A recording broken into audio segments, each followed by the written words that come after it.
Hello friends, मेरे YouTube channel में आप सभी का स्वागत है। मैं लेकर आऊँ LDC 2013 पंचायती विभाग से निकला हुआ महत्वपूर्ण पत्र। जैसा कि आप सभी को पता होगा, भर्ती में तमाम जितनी वजह से कैंडिडेटों को रोका जाता है या फिर किसी कारणवश से उनकी नियुक्ति को निरस्त कर दिया जाता है, उन सभी कारणों को लेते हुए एक एक करके सही पत्रों को बता रहा हूँ। इसमें ये पत्र जो है वो दस्तावेज सत्यापन से रिलेटेड है। तो बता देता हूँ इसमें किन किन पॉइंटों पर विशेष ध्यान दिया जाएगा। पहला पॉइंट है इसमें दस्तावेज सत्यापन हेतु अवसर प्रदान करने के बाद भी किसी कारण से अनुपस्थित रहे अभ्यर्थियों को पुनः अवसर नहीं दिया जाएगा। सेकंड पॉइंट है भाई दस्तावेज सत्यापन हेतु उपस्थित होने के बाद उनका अंतिम चयन नहीं होने के आधार पर अभ्यर्थियों के द्वारा अन्य किसी जिला परिषद से बोनस अंक के आधार पर चयन का अधिकार नहीं होगा। और इससे जुड़ा हुआ एक पत्र जो है निकला है, उसको आप कंप्लीटली शुरू से लेकर एंड तक आप देख सकते हैं। इसमें देखा होगा, इसमें राजस्थान सरकार ग्रामीण विकास पंचायती राज विभाग इसके द्वारा दिनांक दे रखा 16/9/2019 को निकला हुआ पत्र था। बहुत ही इंपॉर्टेंट था। ध्यान रखना भाई, जितने भी पत्र पहले 2019 2017 में निकल चुके हैं वो इसमें लागू होंगे। तो कन्फर्म लिखा हुआ है, ध्यान रखना भाई। आप इन पत्रों को आप ढंग से देख सकते हैं।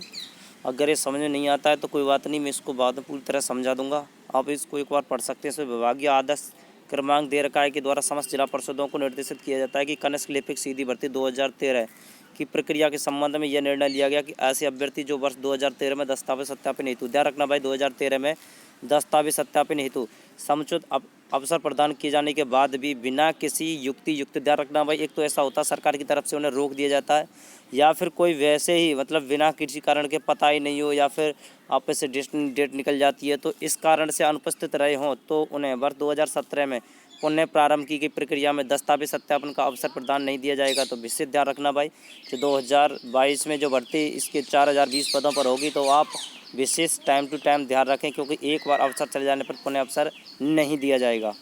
इसी क्रम में विभाग द्वारा क्रमांक दे रखा है, ये 6/9/2017 में पर पत्र दे रखा है। इसमें 2/4/2018 द्वारा निर्देशित किए गए थे कुछ अभ्यर्थियों के द्वारा, ध्यान रखना भाई, फिर भी कुछ नहीं माने तो कुछ अभ्यर्थियों ने जोधपुर में रिट याचिकाएं दायर की गई थी। ध्यान रखना भाई, इसको लेकर के माननीय उच्च न्यायालय जयपुर जोधपुर में रिट दायर की गई, जिन्हें माननीय उच्च न्यायालय द्वारा स्वीकार करते हुए उन्हें दस्तावेज सत्यापन का अवसर दिए।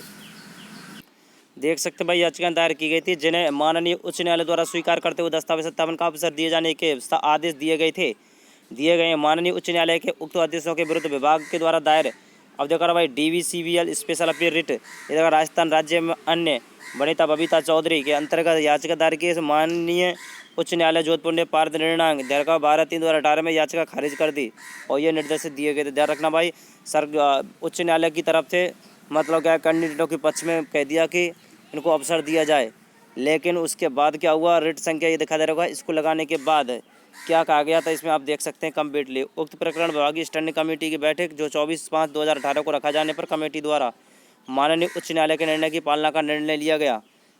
और उसके बाद क्या हुआ, अतः ऐसे प्रकरण में जिन्हें माननीय उच्च न्यायालय द्वारा अंतिम आदेश जारी किया गया है उन्हें कंसीडर किया जाना अपेक्षित है। ध्यान रखना, कंसीडर किया जाना अपेक्षित है। याचिकार्थी के कनिष्ठ लिपिक सीधी भर्ती 2013 के अंतर्गत 2013 की कटऑफ में स्थान रखने, अन्यथा पात्र होने पर तथा संबंधित श्रेणी में पद उपलब्ध होने पर चयन नियुक्ति की कार्रवाई पर नियमानुसार विचार किया जाएगा। अब देखते हैं भाई किस प्रकार से विचार किया जाएगा, आप इसको एक बार देख सकते हैं इसमें। तो ध्यान रखना भाई, पूरा वीडियो देखें। इसमें दो विशेष मैटरों पर विशेष ध्यान दिया गया है। इसमें आप देख सकते हैं भाई, इस क्रम में क्या कहा गया था, पुनः निर्देशित किया जाता है। ध्यान रखना भाई, इसकी नियुक्ति और कार्रवाई को लेकर के विचार किया जाएगा और उसको पुनः निर्देशित किया जाता है कि माननीय न्यायालय के आदेश की पालना में संबंधित जिला परिषद प्रथमतः ये सुनिश्चित करे कि जिन प्रार्थियों के द्वारा दस्तावेज सत्यापन हेतु, ध्यान रखना बहुत इंपॉर्टेंट है, यहाँ से देखना, हेतु अभ्यावेदन प्रस्तुत किया गया है, उनके द्वारा किसी भी अन्य जिला परिषद में दस्तावेज सत्यापन हेतु तत्समय या कालांतर में उपस्थिति नहीं दी गई है। ध्यान रखना भाई, जिनको दस्तावेज सत्यापन के हेतु बुलाया गया उपस्थिति तो नहीं दी गई किसी अन्य जिला में, यदि उनके द्वारा किसी अन्य जिला में जिला परिषद में उपस्थिति दी गई है तो अभ्यावेदन स्वीकार करने तथा दस्तावेज सत्यापन का अवसर आधा नहीं रहा। ध्यान रखना भाई, अगर उन्होंने किसी प्रकार से अन्य जिला परिषद में दस्तावेज सत्यापन का अवसर दे रहा है तो दस्तावेज सत्यापन का कोई आधार नहीं रहा, क्योंकि उनके द्वारा बोनस अंकों का लाभ भर्ती में केवल एक ही स्थान पर लिया जा सकता है। बोनस अंकों के लाभ के आधार पर किसी जिला परिषद में दस्तावेज सत्यापन हेतु उपस्थित होने के उपरांत उनका अंतिम चयन नहीं होने पर, देखा ना भाई, इसमें बहुत इंपॉर्टेंट है, पहला पॉइंट समझ में आ गया होगा।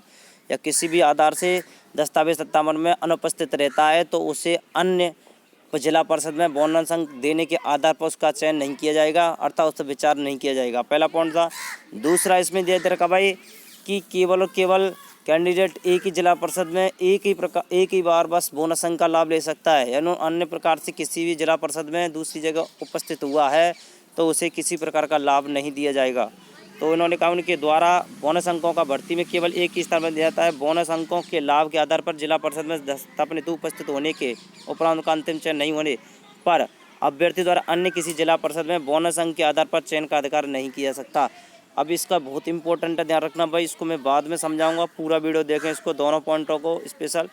इसके अतिरिक्त जिला परिषदों को यह भी दृष्टिगत रखना होगा कि श्रेणीवार विज्ञापन पदों के विरुद्ध, अब देखो भाई बहुत इंपॉर्टेंट, कि श्रेणीवार विज्ञापन पदों के विरुद्ध उनके द्वारा कितने अभ्यर्थियों के नियुक्ति पत्र जारी कर दिए हैं। यदि श्रेणीवार विज्ञापन पदों की संख्या के समान नियुक्ति आदेश जारी किए गए हैं तो वर्तमान में पद पर अभ्यर्थियों के कार्य ग्रहण नहीं करने के कारण रिक्त रहे पद, जितने भी रिक्त पद रहेंगे, जैसे कि 50 पद थे और 50 नियुक्ति पत्र आदेश कर दिए गए, उसमें से 40 ने नियुक्ति ले ली, तो ध्यान रखना भाई इसमें से जो 10 पद बचेंगे उनको वेटिंग में संभाला जाएगा, अर्थात रिक्त पद माना जाएगा। ये फिक्स है, ध्यान रखना भाई। इन पदों को श्रेणीवार प्रत्यय सूची के द्वारा नियमानुसार नियत समय से भरे जाने का प्रावधान है। ये बहुत इंपॉर्टेंट था भाई, ध्यान रखना भाई, इसको आप एक बार और ढंग से पढ़ सकते हैं। साथ ही जिन प्रावधानों के पूर्व में आदेश जारी किए गए उन्हीं प्रावधानों के अंतर्गत, ध्यान रखना, जो भी प्रावधान किया गया 2017 का 19 का, उन्हीं के आधार पर अभ्यर्थियों के संबंध दस्तावेज सत्यापन के आधार पर किया जाना होगा, अर्थात समस्त नियुक्तियां एक ही प्रावधान लागू रहेंगे। जिला परिषदों के पास लंबित आवेदनों को उपयोगिता परीक्षण करते हुए दिनांक दिखाएगा तक निस्तारण कर दिए जाए, यह जिला परिषद द्वारा मार्गदर्शन चाहे जाने के संबंध जारी कर रहे हैं। यह निर्देश जिला परिषद द्वारा मार्गदर्शन चाहे जाने के संबंध में जारी किए जा रहे हैं, ध्यान रखना भाई। अब बता देता हूँ इसमें महत्वपूर्ण बात क्या थी कि ऐसे अभ्यर्थी जो 2013 में दस्तावेज सत्यापन को समय पता प्रदान किया गया था और बाद में बिना किसी युक्ति कारण से अनुपस्थित रहा हो तो उन्हें किसी भी दस्तावेज का अवसर नहीं दिया जाएगा। पहली बात तो यह भाई, फर्स्ट बात ध्यान रखना इसका कि आप विशेष ध्यान रखें कि भाई तब तक भर्ती कंप्लीट नहीं होती जब तक आप अपना तत्पर रहें, तैयार रहें। और जिन कैंडिडेटों का पता है कि नंबर आ सकता है, वैसे ही बता चुका हूँ, 80 क्रॉस जिसका 12th में परसेंटेज है उसका पूरा चांस है, और ST SC में 70% से ऊपर वाले का इस चरण में तो सेकंड चरण में पूरा चांस है। तो वो विशेष तौर पर इस भर्ती के बारे में नॉलेज रखे और हमारे यूट्यूब चैनल से जुड़ा भी रहे। और इसके अलावा पहला पॉइंट तो ये हो गया, क्योंकि एक बार अनुपस्थित होने के बाद पुनः उसको मौका नहीं दिया जाएगा, पहली बात तो ये हुआ। उसके बाद नेक्स्ट भाई, चाहे ये याचिका दायर की जाए, चाहे रिट लगाया जाए, चाहे कुछ भी किया जाए, तो विशेष ध्यान रखना। सेकंड पॉइंट बता देता हूँ, हाँ सेकंड पॉइंट, पूरा वीडियो पूरी तरह से समझें और इसको आगे नहीं निकालें, क्योंकि इसमें कुछ महत्वपूर्ण बातें बताने जा रहा हूँ मैं, उसका पूरा वीडियो विशेष तौर पर देखें इसमें। कि दूसरा है भाई इसमें कि बोनस अंकों का लाभ केवल एक ही स्थान पर लिया जा सकता है। बोनस अंकों के लाभ के आधार पर जिला परिषद के दस्तावेज सत्यापन रख रहे उपस्थित होने पर, किसी एक जिला परिषद में उपस्थित होने पर उसका अंतिम चयन नहीं होने के आधार पर उसे अन्य जिला परिषद में बोनस अंकों का फ़ायदा ना दे करके, मतलब बोनस अंकों के आधार पर चयन का अधिकार उसको नहीं प्राप्त होगा। तो विशेष ध्यान रखना भाई, आप एक ही जिला परिषद में उसका लाभ ले सकते हैं। और ये भी बात है इसमें, उसका चयन नहीं हुआ, अंतिम चयन नहीं हो पाया है और वो सोचता है कि सर मैं दूसरे जिला परिषद में जाके अब चयन प्रक्रिया ले लूँ, तो इस प्रकार से वह दूसरे में बोनस अंकों का लाभ नहीं ले पाएगा, ध्यान रखना भाई। तीसरा इसमें महत्वपूर्ण पॉइंट ये था कि वर्तमान पद पर अभ्यर्थियों, ध्यान रखना भाई, जितना भी विज्ञापन पद था उन्हीं के आधार पर नियुक्ति आदेश जारी कर दिए गए हैं। तो पद में अभ्यर्थियों के कार्य ग्रहण नहीं करने के कारण जितना भी रिक्त पद बचेगा उन पदों को प्रतीक्षा सूची में जारी करके नियत समय तक भरे जाने के लिए प्रावधान रहेंगे, ध्यान रखना भाई। इसका मतलब ज़्यादा से ज़्यादा वेटिंग क्लियर होगी। क्यों होगी? क्योंकि इसमें पता होगा कि शुरू में 4020 कैंडिडेटों का 4020 कैंडिडेटों का जो नियुक्ति पत्र आएगा, उसके बाद उसमें से ज़्यादातर कंडीशन अदर भर्तियों में लग चुके होंगे, तो मुश्किल से 50% ही इसमें अटेंड होंगे। तो 50% जो पद होंगे वो रिक्त रहेंगे और 50% रिक्त होने के बाद फिर तो वह उसकी पुनः वेटिंग में संभाला जाएगा।